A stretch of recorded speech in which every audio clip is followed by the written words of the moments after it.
Hey everybody, Austin here again. I really want to give a big thank you guys for watching the videos and subscribing. It's really to turn into something that I really didn't think was going to happen. I was really just doing this for fun, to show family and friends the experience I had with rebuilding this boat, but I guess there's a lot more people than I thought had the same interest in rebuilding boats. So thank you guys, and on this coming up video, I'm going to be showing you guys the removal of the windows, the rear cabin doors, and the rot issue I found on the side of the cabin. So stay tuned. Thank you.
So I wanted to give you guys a little bit of a tour of what I just found.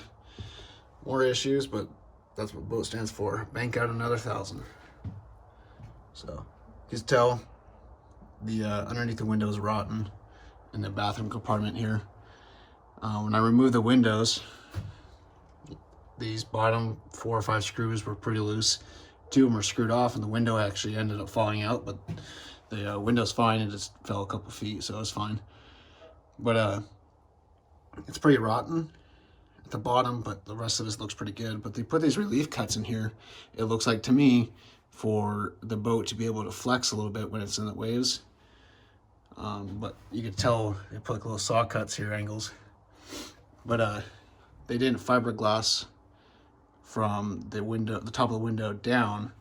And if they would have, it probably wouldn't have rotted. But I think that this boat has been sitting outside and been neglected for so long that I don't care what you do, it's going to have some issues. So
all right, guys, so I removed the top window.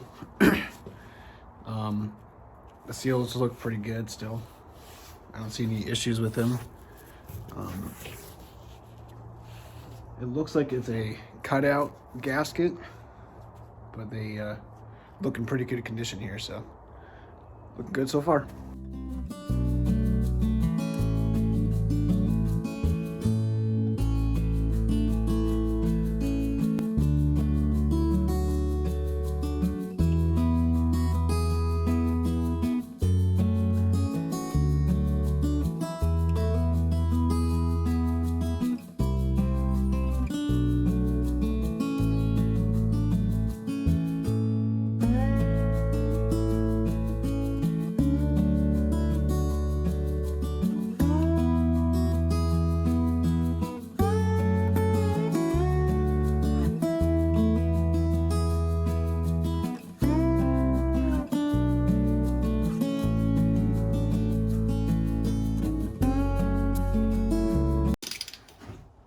guys, so I'm doing a quick little razor blade along this edge all the way down.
Alrighty, so got both doors out.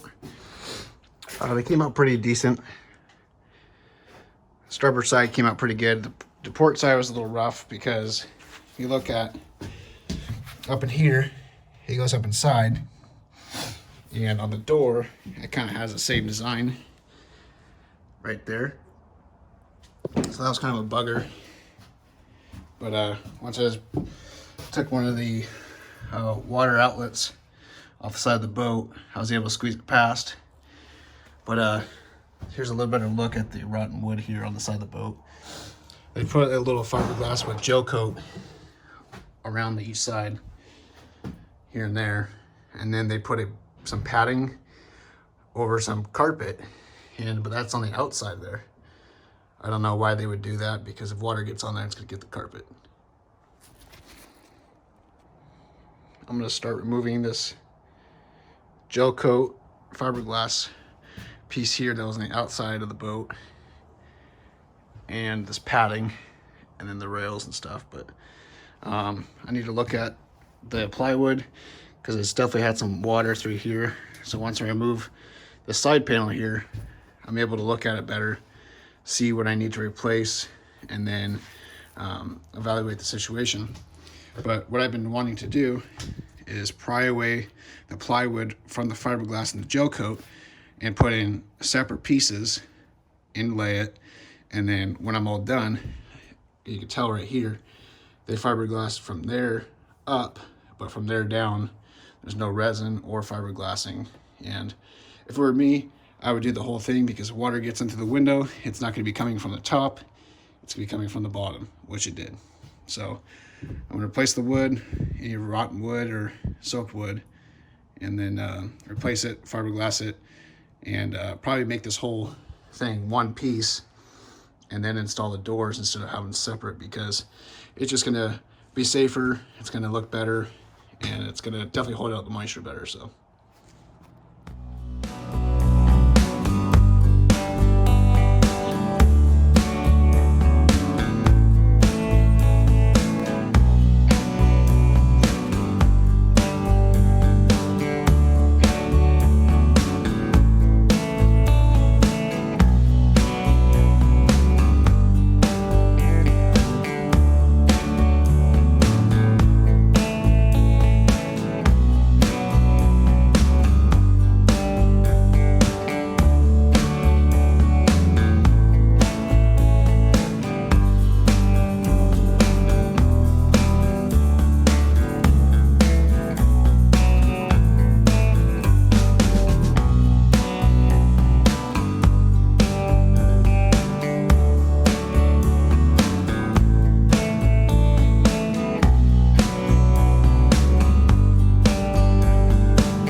I got rid of some of the rotten wood, got down to the fiberglassing here, scraped it away. I'm going to be replacing obviously the bottom part and then the second part that goes up, replacing that because there's a little bit of moisture on the window from where it wasn't tight and the seals were all old and deteriorated. And then over here you can tell it's pretty wet here, and then if you push on the bottom there's a good flex, but it's going to be replaced anyways if there's any bit of water touching it or has been. But as you can see right here, you got these screws that come up from the bottom side underneath here. That's what holds the cab from going anywhere. But I'm seeing it as if you have any bit of water running on the backside underneath that silicone, it's going to hit those screws and it could migrate up since that's raw wood it's being screwed into. So but it's going to be a task to get everything put in place and a lot of work. But before I do all that, I'm going to be taking these. This is for the little canvas cover here, all the way over this cab.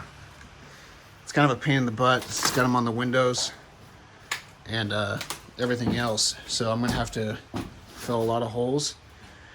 But because I'm just thinking, it's like, okay, if that leaks, you can see when the screw comes in right here, right there, You can see the screw comes right in, but if any water hits that screw, it's going to go right straight into the plywood.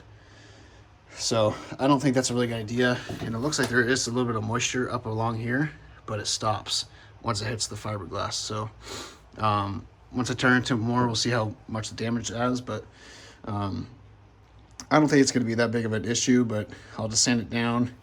And they have this little attachment that you can put on your Sawzall. It's like a flat, like little scraper, and I could probably scrape that through, but I'm always afraid of denting the fiberglass or damaging it. But yeah, I'm just going to replace it all and just piece away at it.